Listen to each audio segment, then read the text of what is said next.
बिस्मिल्लाहिर्रहमानिर्रहीम, अस्सलाम वालेकुम, गुड इवनिंग एंड नमस्कार टू एवरीवन। मैं हूं फ़खर यूसुफजई और आप देख रहे हैं debate with Fakhar. Debate with Fakhar में आज हम बात करेंगे शाहरुख खान के बेटे के हवाले से, आर्यन खान के हवाले से, और उसके साथ साथ हम बात करेंगे जो इस वक्त भारत सरकार ने कुछ मतलब कोविड के हवाले से कुछ पाबंदियां लगाई है, जो ब्रिटिश नेशनल्स हैं उनके हवाले से। उस पे भी बात करेंगे कि पहले ऐसा होता था कि इस तरह की चीज़ें वो वन साइडेड क्या करते थे, लेकिन अब यहाँ के लोग और यहाँ की कंट्रीज उस रिएक्शन के तौर पे इस तरह के इकदाम उठाती है। इन सारी चीज़ों के ऊपर बात करने के लिए हमारा बड़ा अच्छा दोस्त मौजूद है, उनसे बात करेंगे। लेकिन उससे पहले जिन लोगों ने चैनल को सब्सक्राइब नहीं किया उनसे कहना है कि चैनल को सब्सक्राइब करना नहीं भूलना। तो बात करेंगे। इस वक्त रोहित जी हमारे साथ मौजूद है। रोहित, बहुत शुक्रिया for joining the show. Rohit, सबसे पहले तो हम बात करेंगे, बहुत शुक्रिया। सबसे पहले तो आर्यन की बात करेंगे कि मतलब क्या अपडेट्स अभी तक हो चुकी हैं। एक तो आप हमारे व्यूवर्स को उसके हवाले से बताएंगे, फिर दूसरी चीज की तरफ हम जाएंगे। देखिए, आर्यन यानी कि शाहरुख खान के बेटे जो हैं उनको अरेस्ट किया गया है, और वो भी ड्रग्स के केस में। वो एक क्रूज पे थे 2 अक्टूबर वाले दिन, यानी कि कल, येस्टरडे। और उस क्रूज पर नारकोटिक्स कंट्रोल ब्यूरो यानी कि एनसीबी ने रेड डाली थी। एनसीबी एज डिस्गाइज्ड पैसेंजर बन के वहां पहुंची थी, उसके लोग एनसीबी के। इसमें गेम ये था कि नारकोटिक्स कंट्रोल ब्यूरो को पहले से पता था कि यहाँ पर कोई एक रेव पार्टी होने वाली है। बहुत बड़ा क्रूज था ये। क्रूज में करीब 1-1.5 हजार लोग होते हैं। अभी तक हम लोगों के पास ये इन्फॉर्मेशन नहीं है कि उस क्रूज में कितने थे। नारकोटिक्स कंट्रोल ब्यूरो ने खुद बोला, उसके चीफ ने खुद बोला कि हम 1 हफ्ते से इसकी इन्वेस्टिगेशन पहले से कर रहे थे, क्योंकि हमें पता था कि इसमें कुछ हाई प्रोफाइल लोग होंगे। और साथ साथ हमारी 3 हफ्ते पहले से हमारी इन्वेस्टिगेशन चल रही थी। 1 हफ्ते से इनकी थॉरो इन्वेस्टिगेशन, सारी क्रॉस चेक करना, सब कुछ, और ये मतलब प्रूफ इकट्ठे करना, वो चल रहा था इनका। इन्होंने आर्यन खान को वहीं से नैप किया। आर्यन का अभी तक ये नहीं पता है कि वेदर ही वाज इन्वॉल्व्ड और नॉट, लेकिन अरेस्ट हो गए हैं तो कुछ तो प्रूफ होगा आर्यन के खिलाफ उनके पास। और अरेस्ट के बाद हमने देखा कि गौरी खान, आर्यन की मदर, वो एनसीबी के नारकोटिक्स कंट्रोल ब्यूरो के ऑफिस की ओर गई थी। शाहरुख खान खुद अपने घर से निकल के लॉयर की ओर गए हैं। तो अरेस्ट के बाद ऑफ कोर्स ये सारे काम होते हैं। और इनके साथ 8 लोग अरेस्ट हुए थे, जिनको अब पेश किया जाए कोर्ट में। इनका ब्लड टेस्ट ऑर्डर किया गया था, ब्लड टेस्ट की रिपोर्ट्स आई होंगी तभी अरेस्ट किया गया होगा, या ब्लड टेस्ट की रिपोर्ट हो सकता है अभी ना आई हो, उससे पहले अरेस्ट कर लिया। जो भी खैर प्रोसीजर था एनसीबी ने अपना फॉलो किया होगा, क्योंकि एक हाई प्रोफाइल अरेस्ट है इस केस में। तो वो सारा का सारा काम चल रहा है। जो क्रूज शिप है, क्रूज शिप को हायर किया गया था एक क्रूज के लिए, और उसमें एक म्यूजिकल पार्टी होनी थी, पूल पार्टी होनी थी, और दूसरी पार्टीज होनी थी, जिसके लिए ये सारे वहां गए थे। उसमें ये 8 भी थे। अभी ये नहीं पता कि वो पूरी पार्टी ही इसमें इन्वॉल्व थी, लेकिन क्रूज शिप का इसमें कोई काम नहीं है, क्योंकि क्रूज शिप जो है वो इंडियन रेलवेज भी हायर करती है। और वो क्रूज शिप वाले जो है वो अपने आप को बहुत अपनी इमेज के लिए बहुत कॉन्शियस होंगे, इसमें कोई शक नहीं। तो क्रूज शिप का कोई हमें इन्वॉल्वमेंट नहीं दिख रहा है। वो ये नारकोटिक्स कंट्रोल ब्यूरो ने भी बोला कि क्रूज शिप जो है उनके लोग हमारे साथ सपोर्टिव हैं। जहां तक बात ये कि आर्यन, ये पहली बार ऐसी हुई है कि शाहरुख खान की फैमिली से किसी के, शाहरुख खान पे कभी ऐसा कोई इल्जाम नहीं लगा है आज तक। और आर्यन भी बहुत लो प्रोफाइल रखते थे, और कभी भी ऐसा बहुत हाई प्रोफाइल काम नहीं दिखता था उनका। ये पहली बार है कि ये उन्होंने हेडलाइंस बनाई है अपनी। तो अभी ये पता लगना बाकी है कि किस तरह के उसमें इन्वॉल्वमेंट में थे। जिस तरीके की ड्रग्स का नाम एनसीबी ने लिया है, नारकोटिक्स कंट्रोल ब्यूरो ने लिया है, उस तरीके की ड्रग्स सिर्फ बड़े ही लोग ले सकते हैं। बहुत एक्सटेसी है, कोकीन है, एमडी है, चरस तो खैर इतनी कॉस्टली नहीं होती, लेकिन बाकी सारी ड्रग्स जो है वो बहुत कॉस्टली ड्रग्स हैं, और उसको सिर्फ अमीर आदमी ले सकते हैं। इस क्रूज की कॉस्ट पे 60,000 to 6 लाख रुपीस पर टिकट था। तो वो भी कोई आम आदमी का काम नहीं है। ये बड़ा हाई प्रोफाइल गेम था। ये आम मतलब आम आदमी को ही कहीं पे भी ना पाकिस्तान में और ना हिंदुस्तान में अफोर्ड ही नहीं कर सकता इतने ज्यादा पैसे, और फिर मतलब इस तरह की पार्टीज में। रोहित, एक तो मतलब हम बात करेंगे इस हवाले से कि जिस तरह सारा अली खान का हुआ, दीपिका पादुकोण का हुआ, और इस तरह के और लोग हमारे जो बॉलीवुड इंडस्ट्री है यहाँ पे भी उनको बड़ा मैं कहता हूँ कि बहुत ज्यादा देखा जाता है। मैं आज भी कहीं पे मतलब मैं ट्रेवल कर रहा होता हूँ तो मैं म्यूजिक सुनता हूँ, मतलब अब और म्यूजिक भी हमारे पास ऑप्शंस मौजूद है, लेकिन हिंदुस्तान का म्यूजिक आज भी बड़ा पॉपुलर है और मूवीज आज भी बड़ी पॉपुलर है। लेकिन इस तरह की चीजें करना मतलब जिस तरह सैफ अली खान की बेटी है वो, या दीपिका खुद भी एक बड़ी मतलब स्टार नहीं, शी इज अ सुपरस्टार, इस तरह की चीजों में इन्वॉल्वमेंट होना, क्या इनको पता नहीं है या ये समझते हैं कि शायद हमारे ऊपर कोई हाथ नहीं डाल सकता, इस वजह से ये इस ट्रैप में आ जाते हैं? ये पहली बार है कि नारकोटिक्स कंट्रोल ब्यूरो ने ऑफशोर कोई रेड मारी है, यानी कि अपने शिप पे एक रेड मारी है। तो सबको ये लगता होगा, जो इनके ऑर्गेनाइजर्स थे उन्हें लग रहा होगा कि ये रेड जो है कभी भी शिप पर नहीं पड़ेगी, शिप बहुत सेफ है, फर्स्टली। तो सेकेंडली जितने ये लड़के जो ये गलत, अभी तक तो ये क्लियर है नहीं कि वो इसमें इन्वॉल्व थे कि नहीं, अभी तक तो ये पकड़े गए हैं। हो सकता है कि ये वहां पे हों और कोई और लोग काम कर रहे हों, ये लपेटे गए हों, उसमें फंस गए हों, व्हाटएवर। लेकिन ये वैसे भी हाई सोसाइटी का काम दिख रहा है, और हाई सोसाइटी में ड्रग्स जो है, मैं ये नहीं कह सकूंगा कि बहुत रैम्पेंट है, लेकिन कुछ लोग ले रहे हैं। इससे पहले भी इंडिया में ड्रग्स पकड़ी गई हैं और लोगों के घर पे पकड़ी गई हैं, या बॉलीवुड भी इसमें नाम आ चुका है, बॉलीवुड का ड्रग्स का अब्यूज दिखा है बॉलीवुड में। अब इस तरीके के अब्यूज कैसे होते हैं, बिल्कुल of course, firstly Bollywood is overworked. Bollywood के जितने भी लोग हैं वो दिन में 14 घंटे, 16 घंटे, 18 घंटे काम कर रहे होते हैं। तो टू रिलीव देमसेल्व्स वो कहीं ना कहीं कुछ नशा करते हैं। मतलब ये मैं ये नहीं कहूंगा कि वो ड्रग्स ले रहे हैं, वो लिकर ले रहे हों, सिगरेट पी रहे हों, वो सारी चीजें हैं, लेकिन ड्रग्स का अब्यूज जो है वो बहुत ज्यादा कंफर्म नहीं है। लेकिन खबरें आती रहती है टाइम टू टाइम, मैं ये नहीं कह पाऊंगा कि वो इन्वॉल्व हैं, लेकिन खबरें आती रहती है टाइम टू टाइम। तो एक ओवरवर्क्ड हैं वो लोग, और जो आदमी ओवरवर्क्ड होता है वो कहीं ना कहीं अपने आप को रिलीव करने की कोशिश करता है, ये होता है। देन सेकेंडली बॉलीवुड में या इन जनरल हाई सोसाइटी में पैसा बहुत होता है, तो दे ट्राई समथिंग न्यू, और समथिंग न्यू के चक्कर में कुछ बच्चे फंस जाते हैं इस ड्रग्स में।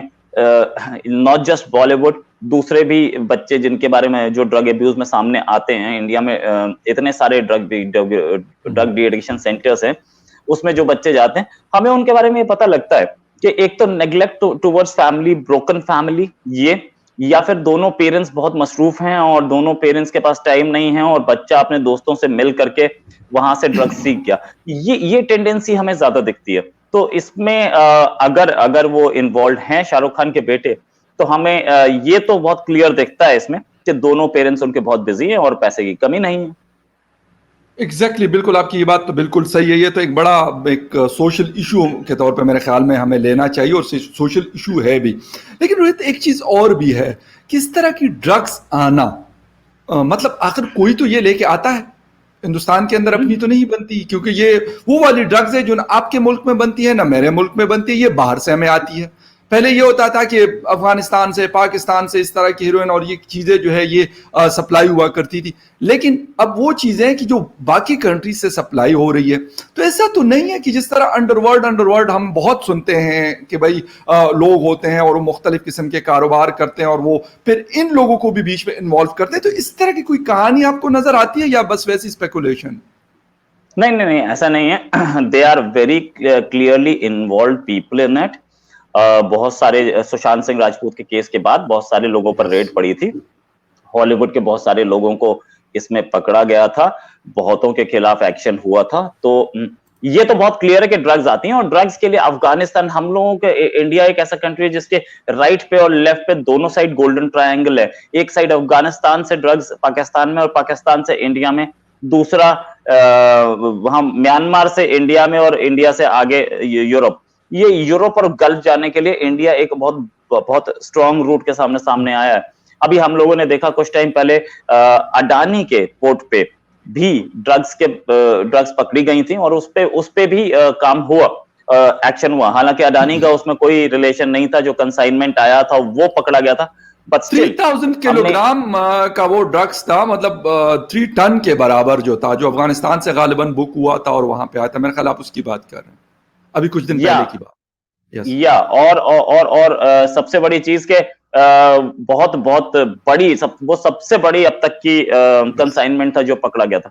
तो ड्रग्स आ रही हैं और हम लोगों को दिख रहा है पंजाब में ड्रग्स पकड़ी जाती हैं, हम लोगों को दिख रहा है दूसरे एरियाज में ड्रग्स पकड़ी जाती है। तो ड्रग्स का तो काम चल ही रहा है। तो ऐसा कुछ ये बहुत क्लियर है कि ड्रग्स का काम इंडिया में आ रहा है, ड्रग्स, और उसके बाद इंडिया से आगे भी जा रही है और इंडिया में भी कंज्यूम हो रही है। ये मल्टी मिलियन डॉलर बिजनेस है जिसमें बहुत सारे बड़े लोग भी इन्वॉल्व हैं, बहुत बड़े माफियाज इसमें हैं, जो कि शायद हमारी गिरफ्त से दूर हैं या कंट्री से बाहर हैं, लेकिन उसमें इन्वॉल्व हैं।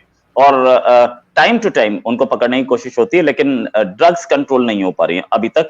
और ये एक और केस है जो बहुत क्लियरली दिखाता है। बिल्कुल रोहित, आपने सही बात की, लेकिन अभी जाएंगे उस इकदाम की तरफ जो हिंदुस्तान ने लिया यूके के अगेंस्ट, क्योंकि उन्होंने कहा कि हम वैक्सीन, जो भी वैक्सीनेशन हुई है हिंदुस्तानी लोगों की, और उन्होंने अपना जो वैक्सीन बनाया था उसके हवाले से, तो उसको हम एक्सेप्ट नहीं करेंगे, बल्कि हमें शायद कोई 3-4 और नाम है जिसके ऊपर उन्होंने कहा कि वो लगाएंगे तो वो लोग हमारे यहाँ वीज़ा अप्लाई कर सकते हैं या हमारे यहाँ आ सकते हैं। लेकिन उसके अगेंस्ट जिस तरह मोदी जी ने जो स्टेप लिया, तो एक तो मैं आपको पर्सनली बता दूं, मैं ज़ाती तौर पे मुझे अच्छा लगा कि इस तरह का स्टेप लिया गया। लेकिन ओवरऑल कैसा देखते हैं इस तरह की चीज़ों को? पहले हमें ये नज़र आता था कि शायद हमारे जो इस रीजन के ममालिक है वो कहते हैं अच्छा ठीक है, बस इन्होंने कर लिया, बस यार हमें खैर है, हमें तो शायद इनकी बहुत ज़्यादा ज़रूरत है, तो हम इस तरह के इकदाम नहीं करेंगे। लेकिन इस स्टेप से ये लगता है कि अब वो चीज़ ख़त्म हो रही है आहिस्ता आहिस्ता। राइट, ये जो बात है, जो कोरोना की वैक्सीन है, वो एक मल्टी मिलियन डॉलर बिजनेस बन के सामने निकला है। और हमें फोर्ब्स की लिस्ट में ये भी दिख रहा है, कुछ वैक्सीन मिलियनेयर्स आ गए हैं, कुछ वैक्सीन बिलियनेयर्स आ गए हैं। तो उसमें बहुत सारे हैं, खासतौर से अडान पूनावाला, जो कि पहले भी बिलियनियर थे, पहले भी इंडिया के टॉप 10 रिच में थे। अब वो और ऊपर गए हैं क्योंकि वो वैक्सीन का वो है, और वैक्सीन सबको लेनी है। Vaccine it is a constant supply और एक मल्टी मिलियन डॉलर बिजनेस है। अब जहां तक बात ये कि इसमें ब्रिटेन ने इंडिया पे लगाया था कि इंडिया से कोई भी आएगा, इंडियन वैक्सीन को अप्रूव नहीं किया था। तो इंडिया ने इसे जिसे बोला जा रहा है टिट फॉर टैट बेसिस पे हुआ, इंडिया ने उनकी एक वैक्सीन को इस श्रेणी में डाल दिया, उसमें डाल दिया। उन्होंने हमारी एस्ट्राजेनेका की कोविशील्ड को डाला था और हमने उनकी एक और वैक्सीन को डाल दिया। अब इसको टिट फॉर टैट बोला जा रहा है, बट देन वो बोल रहे हैं हमारे पैरामीटर्स पे इनकी वैक्सीन नहीं आती, और इंडिया बोल रहा है उनकी वैक्सीन हमारे पैरामीटर्स पे नहीं आ रही है। 10 डे क्वारंटाइन दोनों साइड है। अब प्रॉब्लम इसमें कहां है कि ब्रिटेन अपने या यूरोपियन यूनियन अपनी वैक्सीन को अप्रूवल देने के चक्कर में दूसरे की वैक्सीन अप्रूव नहीं है। जो कोई आएगा हमारे कंट्री, क्योंकि वी डोंट नो कि कोरोना कब तक चलेगा, जो कोई आएगा उसको हमारी वैक्सीन लेनी ही पड़ेगी। तो उसमें क्या है कि ज्यादा से ज्यादा लोग जो कि यूके जाना चाहते हैं, करीब ये भी मिलियंस में जाता है फिगर, तो वो सबके सब एक वो वैक्सीन को प्रेफर करेंगे, और देखा देखी दूसरे लोग भी उस वैक्सीन को प्रेफर करेंगे। तो वो ये वैक्सीन वॉर थी, और वैक्सीन वॉर में इंडिया ने उन पर भी 10 दिन का लगा दिया है। तो ये it is a tit for tat basis. So they don't. और दूसरी चीज, उन्होंने जिस वैक्सीन को इंडिया के जिस वैक्सीन पे लगाया है, वो वैक्सीन आधार पूनावाला ने बनवाई है, यानी कि सेरम इंस्टीट्यूट की वैक्सीन है। साथ में वो सेरम इंस्टीट्यूट की जो वैक्सीन है वो उनके ऑक्सफोर्ड के साथ मिलके बनी हुई है। ऑक्सफोर्ड उन्हीं की अपनी इंस्टीट्यूशन, हमारा नहीं है। फिर भी उन्होंने लगा दिया, तो fine, let them have it और let them face the music. मतलब जितनी पॉपुलेशन यूके की है टोटल, उससे डबल तो हमारे यहाँ ट्रैवलर्स हैं, हमारे यहाँ टूरिस्ट हैं।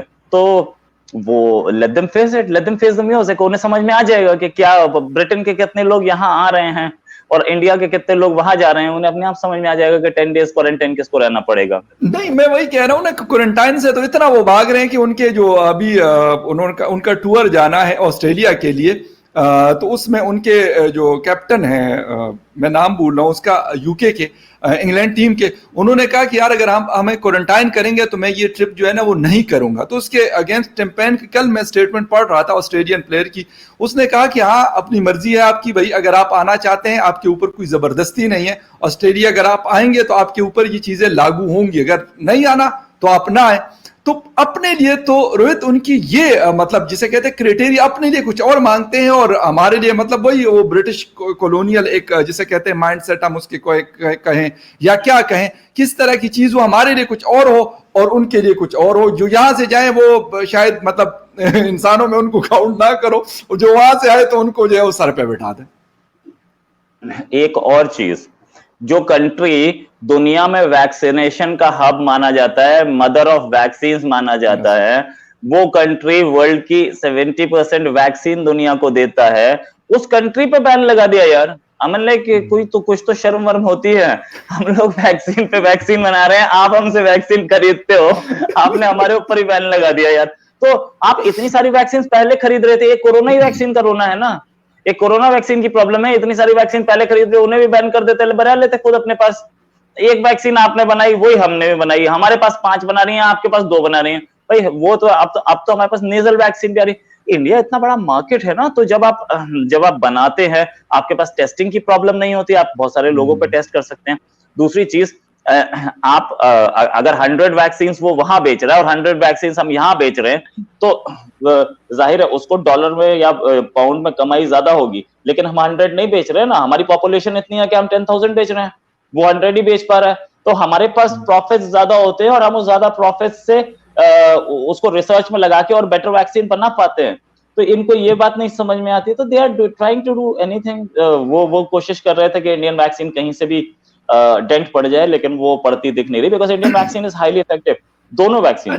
अच्छा रोहित, एक मतलब आखिरी सवाल है मुझे, मतलब ये भी चीज लग रही है क्योंकि इस रीजन में 3 ममालिक, बांग्लादेश, पाकिस्तान और इंडिया, अगर इनकी पॉपुलेशन, टोटल पॉपुलेशन को मिलाया जाए तो तकरीबन 1/3 बनती है वर्ल्ड पॉपुलेशन का। तो शायद ये भी एक वजह है कि वो कहे कि यार अगर ये वाकई मतलब हिंदुस्तान हमसे वैक्सीन, अपने वो लोग जो ट्रेवल करते हैं, बहुत सारे लोग वहां पे काम करते हैं, तो वो अगर वो ये वाली वैक्सीन लेना शुरू कर दे तो हमें अच्छा खासा फायदा हो सकता है। फिर पाकिस्तान के ऊपर भी ये बैन लगा दे, 22 करोड़ की पॉपुलेशन है, इसी तरह की पॉपुलेशन आसपास जो है वो बांग्लादेश की भी है। तो वो शायद ये मतलब उनका जो मेन पर्पज है, मुझे जो लगा है कि वो ये है कि वो कहते हैं कि यार एक तो ये तो बहुत बड़ी मार्केट है, 1/3 ऑफ द वर्ल्ड। ठीक है, मैं ये मानता हूं कि सारे लोगों ने यूके नहीं जाना, लेकिन अगर इनमें से मैं कहता हूं 10% भी जाते हैं या 20% भी जाते हैं तीनों मुल्कों के मिला के, तो उनके लिए तो एक बहुत बड़ी मार्केट है। मार्केट बड़ी है, और वो लोग ये कोशिश कर रहे हैं कि उनकी वैक्सीन पे ऐसी स्टैंप लग जाए कि इंडियन वैक्सीन से बेटर वैक्सीन है, ये भी एक प्रॉब्लम है। लेकिन द फैक्ट रिमेन्स के वो लोग जो हैं, वो लोग छोटे छोटे वायरस से भी बीमार पड़ जाते हैं। हमारे यहाँ छोटे छोटे वायरस तो कोई पूछता ही नहीं, मतलब इंडिया और पाकिस्तान और बांग्लादेश तो वो छोटा मोटा बुखार तो वो खुद ही अपने घर पे ही एक दवाई खा के ठीक कर लेता है ना, वो डॉक्टर के पास जाता ही नहीं। तो हम लोगों की जो शुरुआत से एक इम्यूनिटी है, और हम लोगों की शुरुआत से जो एक काम करने का तरीका, हमारे जो लोग हैं, they are more immune to this kind of circumstances के हम लोगों को छोटी मोटी कोई बड़ी बीमारी से तो ही प्रॉब्लम होती है, हम छोटे खांसी जुकाम पे तो हम जाते ही नहीं है, घर पे ही बैठे रहते हैं, चाहे वो छोटा वायरल हो तो भी नहीं जाते हमारे लोग तो डॉक्टर के पास, उनको जरा सा भी हो तो वो डॉक्टर के पास पहुंच जाते हैं। तो ये फर्क है जिसको समझना बहुत जरूरी है कि हमारे यहाँ के जो लोग हैं, आप भले ही हम लोग थोड़े से सोफिस्टिकेटेड हो गए हो, एसी में रहना शुरू कर दिया हो, लेकिन आज से 40 साल पहले तो हम वो भी नहीं थे। हम तो वैसे ही, हमारे इंडिया और हम साउथ एशिया जो है कॉन्टिनेंट वैसा ही रहेगा, और हम लोग, हमारा डीएनए वही है जिसमें कि कोई आदमी डॉक्टर के पास रेयरली जाता था। तो वो उस तरीके के अगर बैकग्राउंड से हम आ रहे हैं तो दे शुड अंडरस्टैंड कि हमारी सिचुएशन क्या है। और हमारे यहाँ तो हम लोग तो जिस तरीके के हम लोग माहौल में रहे हैं, उससे हम लोग तो चारों ओर डस्ट में रहते हैं, सारे दिन डस्ट में रहते हैं। हमारे यहाँ डस्ट फ्री नाम की कोई चीज नहीं है, वो लोग डस्ट फ्री होंगे, हम नहीं है। तो हमारे साथ ऐसा नहीं हो बिल्कुल। सकता। अब बिल्कुल रोहित, हम तो यहाँ पे, हालांकि इस्लामाबाद बड़ा साफ सुथरा शहर है, लेकिन इसके बावजूद यहाँ पे भी अच्छी खासी डस्ट है। लेकिन अगर हम पिंडी चले जाते हैं तो पिंडी तो आपको, या फिर पेशावर अगर हम चले जाते हैं, लाहौर या कराची बड़ा बहुत ज्यादा है, मतलब डस्टी है, और प्लास्टिक के बैग्स जो है वो हवाओं में उड़ रहे हैं। बल्कि मेरे कजन है तो कहते हैं कि यार आपको कैसे पता चलेगा कि आप कराची में, कहते हैं आपके पास से जो है ना शॉपिंग प्लास्टिक पॉलिथीन बैग अगर आपके पास से गुजर गए, क्योंकि हवा चलती है, हार्बर सिटी है, तो कहते हैं अगर आपके हाथ से गुजरा तो इट्स मीन कि you are in Karachi right now. तो वो मतलब इस तरह के लोग हैं भाई, उनको क्या इन चीजों से, छोटी मोटी चीजें, सर दर्द, टांग में दर्द और छोटा मोटा बुखार, बल्कि 102 तक के बुखार में तो वाकई डॉक्टर के पास नहीं जाते। वो अपना यार किसी ने पेनाडॉल ले ली, किसी ने क्या ले लिया, किसी ने घर मेरी तरह का जो है वो ब्लैक टी और जो शानदार पी के और कहते हैं यार वो वाकई मैं ठीक हो जाता हूँ। तो मतलब ये है आपकी बात, बिल्कुल एग्जैक्टली आपकी बात सही है। लेकिन ये मेरा ख्याल अभी तक, हालांकि 200 साल इन लोगों ने हमारे ऊपर हुकूमत की है, लेकिन अभी तक मेरा ख्याल ये समझे नहीं है इस रीजन के लोगों को कि यार किस किस्म के डीड किस्म के लोग। बहुत शुक्रिया उनको। Okay, thanks a lot. Thank you very much for joining the show. और हल्का फुल्का शो आज क्योंकि संडे था तो रोहित को मैंने फोन किया, हमने कहा कि यार हम हल्की सी गपशप कर लेंगे। लेकिन अरियान वाला जो इशू है दैट इज सीरियस इशू, इस वजह से क्योंकि एक तो ये शाहरुख खान का बेटा है, और सेकंड ये कि एक यंगस्टर अगर इस तरह की चीज़ों के ड्रग्स और इन चीज़ों में जाएंगे तो मेरे ख्याल में उससे हमें ओवरऑल नुकसान हमारी सोसाइटी को और हमारे यूथ को जो है वो बहुत ज़्यादा होता है। लेकिन खैर एनीवे क्या बनता है वो आगे जाके, मतलब जैसे जैसे ये चीज़ें आगे बढ़ेंगी तो हमें अंदाज़ा होगा कि उसको क्या सज़ा होती है या नहीं होती, या वैसे ही उसको साइड पे किया जाता है। Thank you very much Rohit for joining the show, and thank you very much viewers for watching debate with Fakhar Yusufzai. किसी और डिबेट में फिर मिलते हैं। Take care and bye.